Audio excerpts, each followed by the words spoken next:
नमस्कार। दिन भर की खबरों का हर अपडेट और फॉलो अप लेकर मैं हाजिर हूं आपके साथ दीप शिखा। खबरों की खबर या फिर खबरों पर असर, हमारे संवाददाता खबरों के पीछे दौड़ते हैं दिन भर।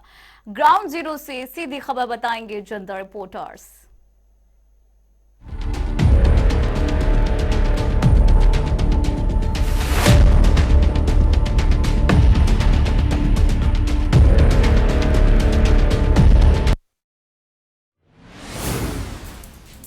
क्रूज ड्रग्स केस की जांच अब सीधा सीधा मुख्यमंत्री पूर्व देवेंद्र फडणवीस और नवाब मलिक के बीच हो गई है। जांच समीर वानखेड़े पर नवाब मलिक ने खूब आरोप लगाए, तमाम सबूत पेश किए, लेकिन अब सीधा सीधा पूर्व मुख्यमंत्री देवेंद्र फडणवीस पर भी नवाब मलिक ने आरोप लगाए हैं। नवाब मलिक ने कहा कि देवेंद्र फडणवीस जाली नोट का खेल खेलते थे और ड्रग्स पैडलरों के साथ भी उनके संबंध थे। तो वहीं देवेंद्र फडणवीस ने भी साफ कह दिया कि उनका ऐसा कोई कनेक्शन नहीं है। नवाब मलिक के पास अगर कुछ सबूत हैं तो वो कोर्ट में पेश करे, वो ऐसे बीजेपी नेताओं को बदनाम करने की कोशिश ना करे। साथ ही साथ देवेंद्र फडणवीस ने कहा कि नवाब मलिक एनसीबी से बदला ले रहे हैं, क्योंकि उनके दामाद को एनसीबी ने गिरफ्तार किया था, जिस वजह से वो जेल गए थे। लेकिन अब ये क्रूज ड्रग्स केस की जांच कहां तक पहुंची है ये तो फिलहाल अब पता नहीं चल रहा है, लेकिन राजनीतिक और सियासी बयानबाजी इन बीच तेज हो गई है। आर्यन खान ड्रग केस में नवाब मलिक और समीर वानखेड़े के बीच छिड़ी लड़ाई अब मलिक बनाम देवेंद्र फडणवीस हो चुकी है। बुधवार को एनसीपी नेता ने महाराष्ट्र के पूर्व सीएम देवेंद्र फडणवीस के ऊपर लगाए गए गंभीर आरोप, तो वहीं नवाब मलिक के आरोप के फडणवीस ने कहा कि बीजेपी नेताओं को बदनाम करने की साजिश रची जा रही है। अगर एनसीबी नेताओं के पास सबूत है तो पेश करें। तो देवेंद्र फडणवीस पर गंभीर आरोप लगाए गए हैं और फडणवीस के इशारों पर उगाई, ऐसा नवाब ने ये कहा है। और इसके साथ ही फडणवीस ने भी नवाब पर पलटवार करते हुए कहा है कि अगर आपके पास सबूत है तो पेश करें।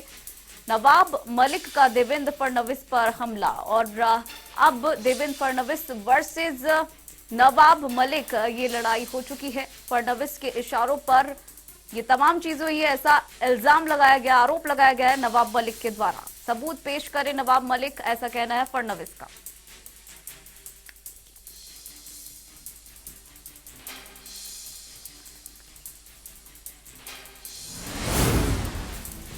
अफगानिस्तान में बदलते हालात को लेकर भारत समेत 8 राष्ट्रीय सुरक्षा सलाहकारों ने दिल्ली में अहम बैठक की, जिसकी अध्यक्षता खुद अजीत डोभाल ने की। बैठक में आतंकवाद से निपटने को लेकर पूरा प्लान बनाया गया, साथ ही अफगानिस्तान के स्थानीय लोगों की मदद करने के लिए भी सभी देशों ने सहमति बनाई। वही बैठक के बाद पीएम मोदी ने सभी देशों के एनएसए से मुलाकात भी की। तालिबान के अफगानिस्तान की सत्ता पर काबिज होने के बाद से पैदा हुए हालातों को लेकर नई दिल्ली में भारत के साथ साथ 8 देशों के एनएसए की मीटिंग हुई है, और इसमें ईरान, रूस के अलावा मध्य एशियाई देश तजाकिस्तान, किर्गिस्तान, कजाकिस्तान, उज्बेकिस्तान और तुर्कमेनिस्तान के एनएसए भी शामिल हुए हैं। इस मीटिंग में सभी देशों ने अफगानिस्तान के मौजूदा हालातों पर चिंता व्यक्त की है और कहा है कि वहां से आतंक और ड्रग्स की तस्करी को रोका जाना चाहिए। इस मीटिंग के बाद से सभी एनएसए ने प्रधानमंत्री नरेंद्र मोदी से भी मुलाकात की है। इस मीटिंग का नाम दिल्ली रीजनल सिक्योरिटी डायलॉग और अफगानिस्तान रखा गया था। इस बैठक में पाकिस्तान और चीन ने शामिल होने से पहले ही मना कर दिया था। चीन ने शेड्यूल का बहाना बनाकर बैठक में आने से इनकार किया था।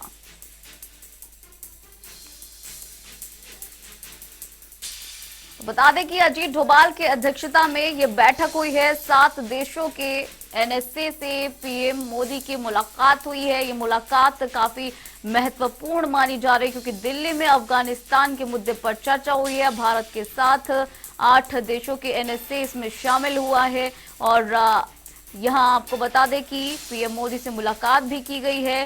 तो अफगानिस्तान पर पीएम और एनएसए का मंथन इसे कह सकते हैं।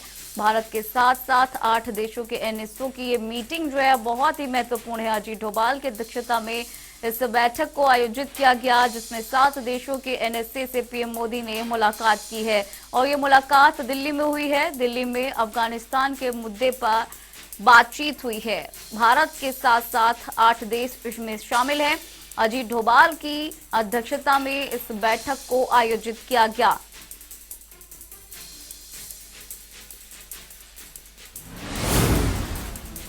उत्तराखंड में चारधाम हाईवे परियोजना के तहत सड़क के चौड़ीकरण को सुप्रीम कोर्ट ने सुरक्षा के लिहाज से सही माना है। एक एनजीओ की याचिका पर सुनवाई के दौरान कोर्ट ने कहा कि देश की सुरक्षा पहली प्राथमिकता है और हाल ही में सीमा पर हुए टकराव को देखते हुए इसकी अनदेखी नहीं की जा सकती। कोर्ट ने कहा कि हम नहीं चाहते कि भारतीय सेना के सामने 1962 जैसे हालात पैदा हो, लेकिन सुरक्षा और पर्यावरण दोनों की जरूरतें संतुलित होनी चाहिए। उत्तराखंड में चारधाम हाईवे परियोजना के तहत सड़क चौड़ीकरण से जुड़ी एक अर्जी पर सुनवाई के दौरान सुप्रीम कोर्ट ने सड़क चौड़ीकरण को सुरक्षा के लिहाज से सही माना है। एक एनजीओ की याचिका पर सुनवाई के दौरान कोर्ट ने कहा कि देश की सुरक्षा पहली प्राथमिकता है और हाल ही में सीमा पर हुए टकराव को देखते हुए इसकी अनदेखी नहीं की जा सकती है। सड़क चौड़ीकरण से जुड़ी अर्जी पर सुनवाई के दौरान सरकार ने अपने जवाब में कहा कि हम 1962 की तरह सोते हुए नहीं रह सकते हैं। ये मुद्दा चार धाम तीर्थ यात्रियों से ज्यादा सेना की जरूरत का है और 1962 जैसी जंग को टालने के लिए सेना को चौड़ी और बेहतर सड़कों की जरूरत है। केंद्र ने चीनी सीमा तक की सड़कों को 10 मीटर चौड़ा करने के लिए सुप्रीम कोर्ट से मंजूरी मांगी है, जबकि एक एनजीओ सड़क चौड़ीकरण के खिलाफ है। एनजीओ का कहना है कि पहाड़ी इलाके में पेड़ों की कटाई होने से भूस्खलन की घटनाएं बढ़ रही है। तो पेड़ों की कटाई से भूस्खलन का खतरा हो सकता है, ये कहना है एनजीओ का। चार धाम परियोजनाओं के तहत इस सड़क चौड़ीकरण के लिए कहा गया है। सुप्रीम कोर्ट ने सड़क चौड़ीकरण से को लेकर ये बात कही है, देश की सुरक्षा पहली प्राथमिकता है। ये बात सुप्रीम कोर्ट। हिमाचल के स्कूलों में एक बार फिर रौनक लौट आई है। 10 नवंबर से तीसरी से 7वीं के विद्यार्थियों ने भी स्कूल आना शुरू किया है। अगर स्थिति नियंत्रण में रही तो 15 नवंबर से पहली और दूसरी के विद्यार्थियों को भी स्कूल बुलाया जाएगा। लेकिन इस बीच कोरोना का खतरा भी टला नहीं है। इसे लेकर शिक्षा विभाग ने तमाम स्कूलों को निर्देश जारी किए हैं। इसी निर्देश के मुताबिक तमाम स्कूलों ने अपना माइक्रो प्लान भी तैयार किया है।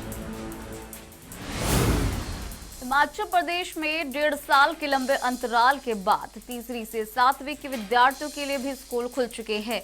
विद्यार्थियों के स्कूल आने से विद्यालयों में रौनक लौट आई है, लेकिन कोरोना के खतरे के बीच शिक्षा विभाग और स्कूल प्रशासन के लिए ये बिल्कुल आसान नहीं रहने वाला है। बीते दिनों 8वीं से 12वीं के स्कूल खोलने पर कई विद्यार्थियों की रिपोर्ट कोरोना पॉजिटिव आई थी।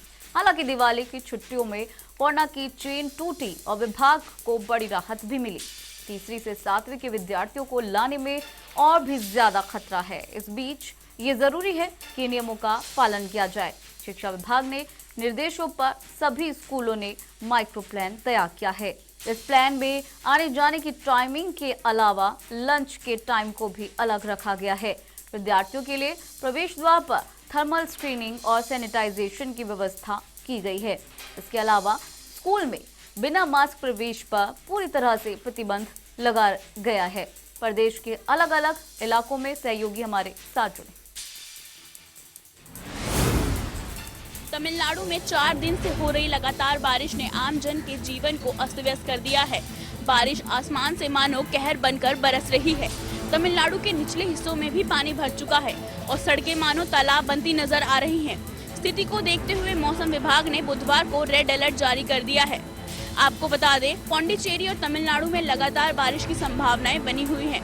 भारी बारिश के चलते तमिलनाडु में 10 और 11 नवंबर को सरकार ने अवकाश घोषित कर दिया है।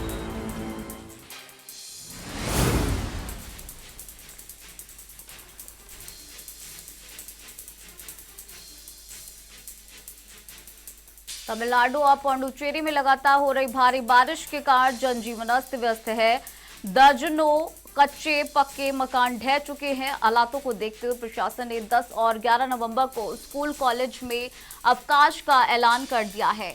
मदुरै के डीसी अनीश शेखर ने मंगलवार रात तिरुमंगलम के करीब स्थित ऊंचापट्टी के श्रीलंकाई रेफ्यूजी कैंप का मुआयना किया। पाकिस्तान की राजधानी इस्लामाबाद में पहली बार हिंदुओं के लिए मंदिर का निर्माण होने जा रहा है। सरकार के विरोध के बाद भी इस्लामाबाद में मंदिर का निर्माण होगा।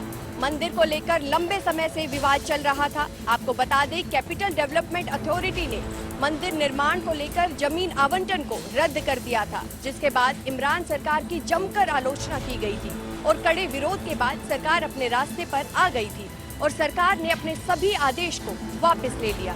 अब आपको बता दें, इस्लामाबाद में बन रहे हिंदू मंदिर के लिए सभी रास्ते साफ हो गए हैं।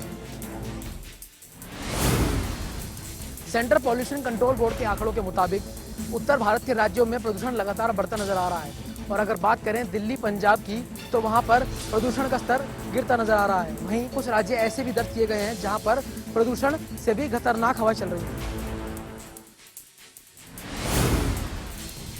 सीएम योगी के दौरे से पहले मेरठ के रेलवे स्टेशन सहित उत्तर प्रदेश के 9 रेलवे स्टेशनों को बम से उड़ाने की धमकी मिली है। दरअसल ये धमकी भरा खत मेरठ के स्टेशन मास्टर को डाक के माध्यम से मिला है, जिसमें आतंकी ने जिहादियों की मौत का बदला लेने की बात कही है। आपको बता दें कि इस तरीके से पहले भी 3 बार इसी तरह की धमकी भरे खत उत्तर प्रदेश के प्रशासन को मिल चुके हैं, जिसके बाद उत्तर प्रदेश के पश्चिमी जिलों में अलर्ट जारी कर दिया गया है। साथ ही प्रशासन ने सुरक्षा के कड़े इंतजामों के साथ सघन चेकिंग अभियान शुरू की है। हालांकि देखना काफी दिलचस्प होगा कि ये किसी की शरारत है या सच्चाई। देश में जहां एक तरफ कोरोना वायरस के मामलों में कमी आ रही है, वहीं दूसरी तरफ डेंगू के साथ साथ जीका वायरस का प्रकोप लगातार बढ़ता जा रहा है। वहीं आपको बता दें कि यूपी के कई जिलों में जीका वायरस का कहर लगातार बढ़ता जा रहा है। साथ ही आपको बता दें कि बढ़ते हुए मामलों को देखते हुए स्वास्थ्य विभाग ने अलर्ट जारी किया है। बता दें कि कानपुर में जीका वायरस के आंकड़ा 100 के पार हो गया है। वहीं बता दें कि जीका वायरस सामान्य लोगों के साथ गर्भवती महिलाओं को भी संक्रमित कर रहा है। पूर्वांचल समाज का त्योहार छठ पूजा धर्मनगरी कुरुक्षेत्र के ब्रह्म सरोवर पर उत्तरांचल और बिहार की सांस्कृतिक झलक दिखाई दे रही है। यहां पर हरियाणा के खेल राज्य मंत्री संदीप सिंह और केंद्रीय मंत्री कौशल किशोर भी पहुंचेंगे। उत्तर प्रदेश और बिहार की सांस्कृतिक झलक खास तौर से विधिवत रूप से सूर्य की जो पूजा है वो छठ पूजा पर की जाएगी। धर्मनगरी कुरुक्षेत्र के ब्रह्म सरोवर की जो छठा है, खास तौर से पूर्वांचल समाज एक तरह से पूरे ब्रह्म सरोवर पर छाया हुआ है और हरियाणा के अंदर सबसे बड़ा जो ब्रह्म सरोवर है, जहां पूर्वांचल समाज की तरफ से छठ पूजा का जो बड़ा आयोजन किया जा रहा है। 3 कृषि कानूनों को लेकर लंबा दौर हो चुका है और लगातार एक के बाद एक किसान को मृत्यु के दौर पर देखा जा रहा है। आज की बात करें तो एक किसान का जो है पेड़ पर फांसी पर लटका शव मिला और कुंडली पुलिस मौके पर पहुंचकर शव को अपने काबू लिया और सिविल हॉस्पिटल सोनीपत भेजकर उसका पोस्टमार्टम करवाया गया। अभी पुलिस गहनता से जांच में जुटी है। आखिर इसने सुसाइड किया है कि कारण कुछ और है, क्योंकि लगातार इस तरह का आंदोलन में लगातार सुसाइड के मामले ज्यादातर देखने को मिल रहे हैं। दादरी के लोहारू रोड पर एक ट्रैक्टर अनियंत्रित होकर सड़क के बीचों बीच पलट गया। प्रत्यक्षदर्शियों के अनुसार ट्रैक्टर के सामने अचानक कुत्ता आने से ट्रैक्टर का बैलेंस बिगड़ गया और ट्रैक्टर पलट गया। ट्रैक्टर में 3 व्यक्ति सवार थे। आपको बता दें कि चरखी दादरी जिले के गांव निम्बल बडेसरा के 3 निवासी किसी कार्य से गांव जिंदर पराली लाने के लिए ट्रैक्टर के माध्यम से जा रहे थे। जब चरखी दादरी के लोहारू रोड पर रोज गार्डन के सामने पहुंचे तो ट्रैक्टर के सामने अचानक एक कुत्ता आ गया, जिससे ट्रैक्टर का बैलेंस बिगड़ गया और ट्रैक्टर पलट गया। वहीं यह पूरी वारदात सीसीटीवी में कैद हो गई। फरीदाबाद शहर लगातार सबसे प्रदूषित शहरों में शुमार होता जा रहा है और यही कारण है कि अब समस्या बढ़ने पर फरीदाबाद नगर निगम ने जागरूकता अपनाने का निर्णय लिया है और इसी के तहत अलर्ट मोड पर आते हुए फरीदाबाद नगर निगम आयुक्त द्वारा 160 लोगों की टीम गठित की गई है, जो शहर के चप्पे चप्पे पर नजर रखेगी कि फरीदाबाद को किस तरह से प्रदूषण मुक्त रखा जाए। इसके अलावा सरेआम प्रदूषण फैलाने वालों के खिलाफ भी अब नगर निगम सख्त रवैया अपनाएगा। सरेआम सार्वजनिक स्थानों पर कूड़ा जलाने के मामले में भी अब चालान जो है वो नगर निगम फरीदाबाद द्वारा शुरू किए गए हैं और जो 160 लोगों की टीम है वो भी इसमें अपनी अहम भूमिका निभाएगी। बता दें कि फरीदाबाद जहां एक और स्मार्ट सिटी बनने की ओर अग्रसर है, वहीं दूसरी ओर लगातार फरीदाबाद का AQI लेवल 400 को पार कर रहा है। ऐसे में जहां मरीजों की संख्या बढ़ रही है, वहीं कहीं ना कहीं लोगों की सेहत पहले से और खराब होती जा रही है। तो ऐसे में अब फरीदाबाद को प्रदूषण मुक्त करने के लिए फरीदाबाद नगर निगम सामूहिक प्रयासों के जरिए प्रदूषण युक्त शहर के इस कलंक को दूर करने के लिए सकारात्मक पहल शुरू किए हुए है। बुधवार को जिला उपायुक्त द्वारा रादौर के तहसील परिसर व अंत्योदय सरल केंद्र का औचक निरीक्षण किया गया। इस दौरान सबसे पहले जिला उपायुक्त अंत्योदय सरल केंद्र में पहुंचे और वहां पर कामकाज को चेक किया और कर्मचारियों को कामकाज में तेजी लाने के निर्देश दिए। जिसके बाद जिला उपायुक्त जो है तहसील परिसर में पहुंचे और वहां पर इंतकाल को चेक किया। चेक करने पर पाया गया कि एक पटवारी द्वारा इंतकाल में काफ़ी लेट लतीफ़ी की जा रही थी, जिस पर जिला उपायुक्त द्वारा SDM को उक्त पटवारी के खिलाफ जो है कारण बताओ नोटिस जारी करने के आदेश दिए गए। जिला उपायुक्त के इस औचक निरीक्षण से सभी विभागों में हड़कंप मचा रहा। यूँ तो हरियाणा पुलिस अपने कारनामों के कारण चर्चा में रहती है, लेकिन अब हरियाणा पुलिस ने कुछ ऐसा कर दिखाया है जिससे सुनकर आप हैरान हो जाएंगे। जी हाँ, गृह मंत्रालय द्वारा पूरे देश में थानों का सर्वे करवाया गया था, जिसमें फतेहाबाद जिले के एक छोटे से कस्बे का थाना पूरे देश में तीसरे स्थान पर आया है। पट्टू थाना जो तीसरे स्थान पर चुने जाने के बाद जो पुलिस कर्मचारियों में खुशी की लहर है, वहीं जो प्रदेश के जो मुख्यमंत्री मनोहर लाल खट्टर है या DGP हरियाणा है, उन्होंने ट्वीट करके हरियाणा पुलिस को बधाई दी है और कहा है कि जो पट्टू थाने ने जो कारनामा दिखाया है, इसी तर्ज पे पूरे हरियाणा में भी जो थाने में निर्देश दिए जाएंगे और थानों में सुधार किए जाएंगे। बता दें कि आने वाली 19 नवंबर को गृह मंत्री अमित शाह द्वारा लखनऊ में एक कार्यक्रम आयोजन किया जा रहा है, जिसमें पट्टू थाने के इंचार्ज को सम्मानित किया जाएगा। अब देखना ये होगा कि जो हरियाणा पुलिस के DGP जो दम भर रहे हैं कि हरियाणा के सभी थानों में सुधार होगा, ये कब तक हो पाता है। दिवाली की देर रात कासन गांव में हुए ट्रिपल मर्डर केस में अब CCTV फुटेज सामने आया है और इस CCTV फुटेज में साफ हो रहा है कि कैसे 4 से 6 हथियारबंद बदमाश न केवल पूर्व सरपंच के घर नापाक इरादों के साथ घुसे, बल्कि ताबड़तोड़ फायरिंग कर 6 से 7 लोगों को गंभीर तौर पर घायल कर दिया। इन तमाम लोगों को गुरुग्राम के मेदांता अस्पताल में भर्ती कराया गया था, जहां पे इलाज के दौरान 3 युवकों ने दम तोड़ दिया, जबकि 3 लोग जिसमें 8 वर्षीय मासूम भी शामिल है, उसका इलाज गुरुग्राम के मेदांता अस्पताल में किया जा रहा है।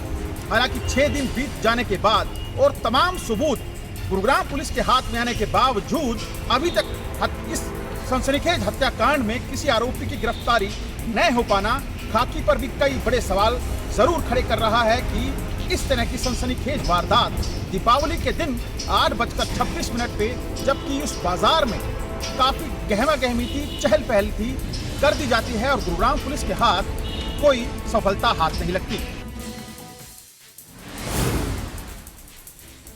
देश के सहकारिता मंत्री बनवारी लाल द्वारा आज सोनीपत के शुगर मिल के पैराइज सत्र का आज शुभारंभ कर दिया गया है, जहां विधिवत रूप से सबसे पहले हवन यज्ञ किया गया, उसमें आहुति डालकर उसके बाद जो है बटन दबाकर आज शुगर मिल की शुरुआत कर दी गई है, जहां मौके पर पहुंचे किसानों को सम्मानित भी किया गया है। तो वहीं दूसरी तरफ प्रदेश की सरकार द्वारा किसानों के हित के लिए लगातार प्रयास किए जा रहे हैं। वहीं पिछले साल का किसी भी प्रकार का कोई भी बकाया किसानों का नहीं है, ऐसा बनवारी लाल जी ने कहा है। दूसरी तरफ से किसानों के लिए समय पर गन्ना पहुंचे और सारा सिस्टम ऑनलाइन किया गया है। इस बार पर्ची जो है ऑनलाइन सिस्टम के जरिए ही भेजी जा रही है और वहीं किसानों को किसी भी प्रकार की दिक्कत ना हो, पूरा सिस्टम ऑनलाइन किया गया है। दूसरी तरफ से बात करें तो किसानों के गन्ने के जो रेट हैं वो उचित भाव दिए जाएंगे। पंजाब की तुलना में अभी भी काफ़ी ज़्यादा रेट जो है हरियाणा सरकार दे रही है और अगर पंजाब की सरकार ज़्यादा रेट कर भी देती है तो उससे ज़्यादा रेट हरियाणा सरकार लगातार देने के लिए प्रतिबद्ध रहेगी। भिवानी में एक पार्षद पति करमवीर की फेसबुक आईडी को हैक कर लिया गया। उस फेसबुक आईडी पर हथियारों के बेचने की बात लिखी गई। करमवीर ने इस मामले की शिकायत पुलिस को की है। पुलिस का कहना है कि उन्होंने मामले की जांच शुरू कर दी है। हालांकि जो नंबर उसमें दिया गया है वो अलवर का है। पुलिस का कहना है कि एक टीम अलवर भेजी जाएगी और आरोपी का पता लगाकर उसको गिरफ्तार किया जाएगा। वहीं करमबीर ने कहा कि उनकी छवि को बदनाम करने का प्रयास किया गया है, क्योंकि आने वाला समय इलेक्शन का है। उनका परिवार के लोग अब चुनाव में खड़े होते हैं। उनका कहना है कि उनकी छवि खराब होती है, इसलिए उन लोगों ने इस तरह की घटना को अंजाम दिया है। उनका कहना था कि वो पुलिस को दरखास्त दे चुके हैं और पुलिस ने कहा है कि इस मामले पर कार्रवाई की जाएगी। यहाँ रुकेंगे एक छोटे से ब्रेक के लिए।